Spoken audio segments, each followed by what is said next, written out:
Hello, everyone. I'm the storyteller, and I'm here to guide you tonight.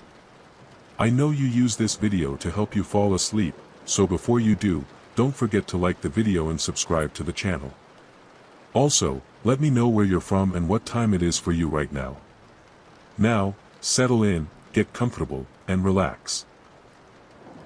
The road stretched endlessly before Evelyn as she drove through the thick fog that clung to the hills like an ancient whisper.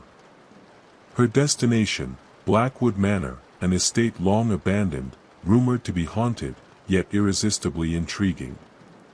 She had spent months researching its history, driven by a curiosity she could never quite explain. The town of Blackwood, now only a shadow of what it once was, lay a few miles behind her. The last gas station she had passed felt like a boundary between civilization and the unknown. The closer she got, the quieter the world seemed to become. Even the trees, tall and gnarled, stood in eerie stillness, as if holding their breath. As she approached the manor, its silhouette emerged from the fog, a towering structure of stone and wood, standing defiant against time. The once grand estate had clearly been left to decay. Ivy climbed its walls, and its windows, long untouched, seemed to stare back at her. Evelyn stepped out of the car, her boots crunching softly against the damp gravel. A gust of wind carried the scent of old wood and rain-soaked earth. Despite the isolation, she felt as though she was being watched. Not in a menacing way, but as if the house itself was aware of her presence. With a deep breath, she pushed open the creaking front door and stepped inside. The air was thick with the scent of dust and forgotten time. And then she heard it, footsteps. Soft. Distant. Echoing through the halls. But the house was empty. Wasn't it? Evelyn stood motionless in the dim entrance hall. The only light came from the pale moon filtering through the stained glass windows above. The footsteps had stopped. She swallowed and took a cautious step forward. The old wooden floor groaned under her weight. A single candle stood on a small table near the staircase, and with a flick of a match, she lit it. Shadows flickered, dancing along the peeling wallpaper. Footsteps. Again. This time, they seemed to come from above. Slow, deliberate, as if someone, or something, was moving carefully, aware of her presence. Evelyn's pulse quickened, but she forced herself to move. The grand staircase loomed ahead, its once polished banister now covered in dust. She ascended, each step causing an eerie creak. The air on the second floor felt heavier, cooler, as if the walls held a secret long forgotten. Doors lined the hallway, each slightly ajar. She chose one at random and pushed it open. The room inside was untouched by time, a large canopy bed with velvet curtains, an antique dresser, and a chair positioned by the window as if someone had only just left it.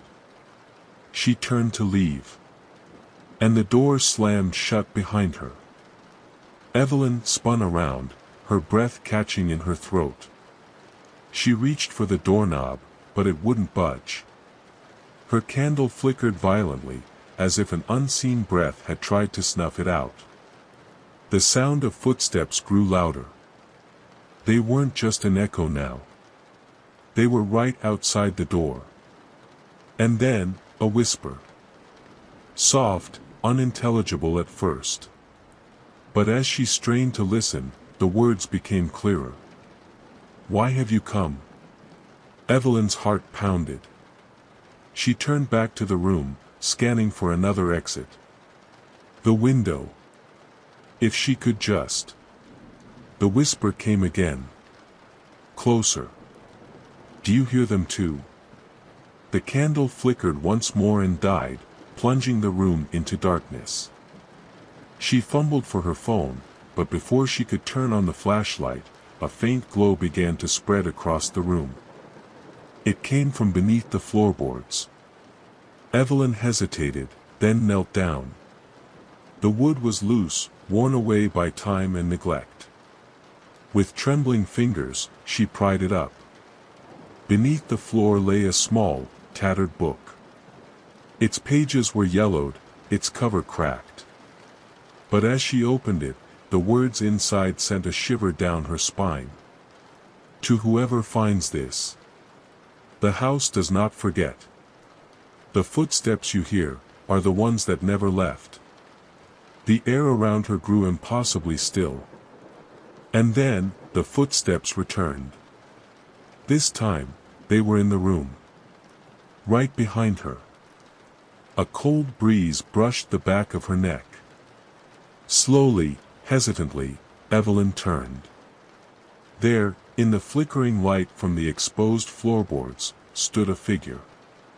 Not fully formed, yet unmistakably there, a woman, her eyes filled with sorrow, her lips moving as if trying to speak.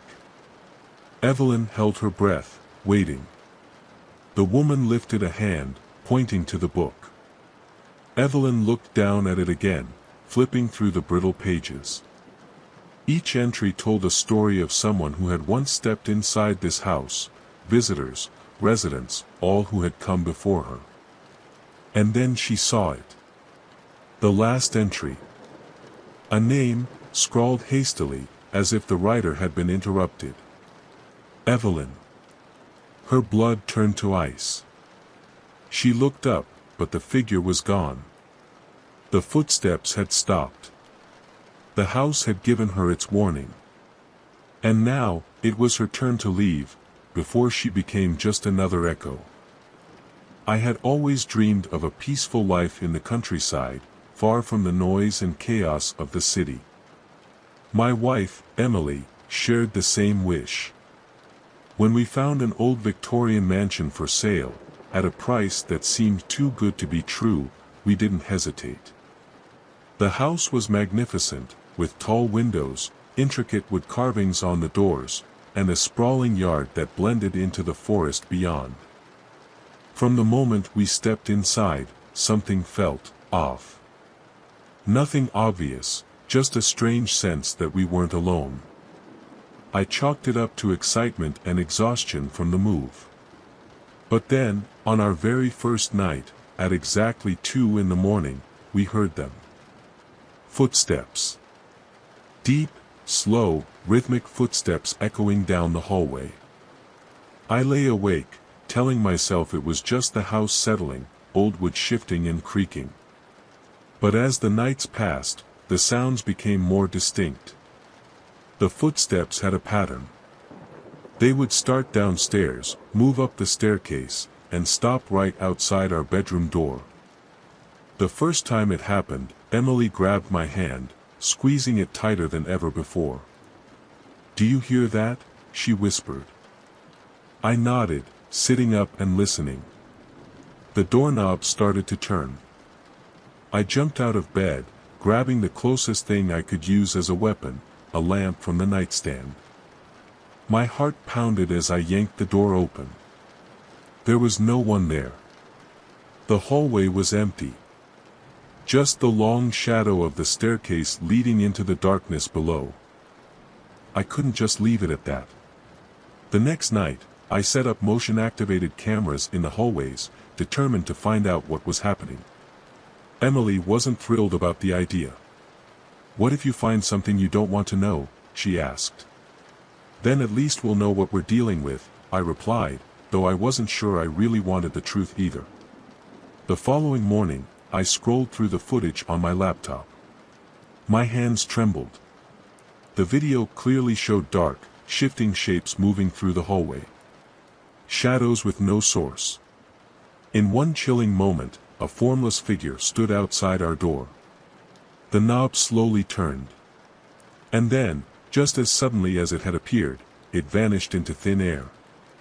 Emily forced a smile, but there was no humor in it. "So, what now? Do we pack up and leave?" But I couldn't go without answers. That night, I decided to stay awake and confront whatever was lurking in the dark. I armed myself with a flashlight and a kitchen knife.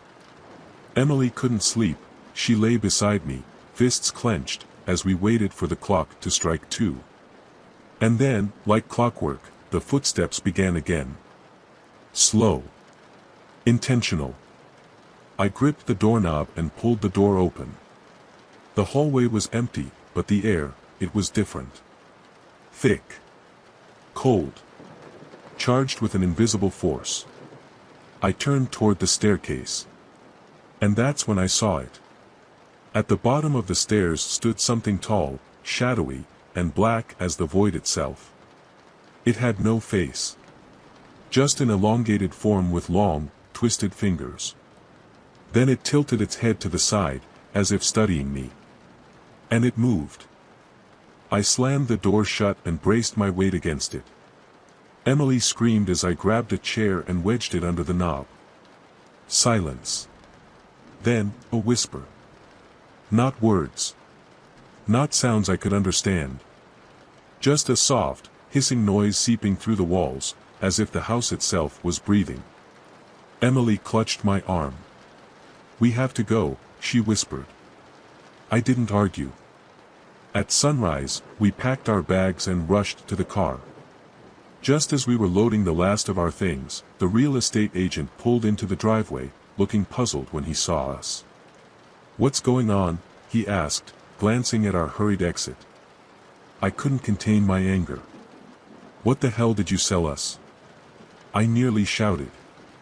"There's something in that house. Something that walks the halls every night." The agent sighed. "You weren't supposed to stay past the first week," he said quietly. "Nobody does. The house doesn't like long-term guests." We stared at him in disbelief. "Why didn't you tell us?" He shrugged. "Because you wouldn't have bought it." I turned away, pulling Emily toward the car.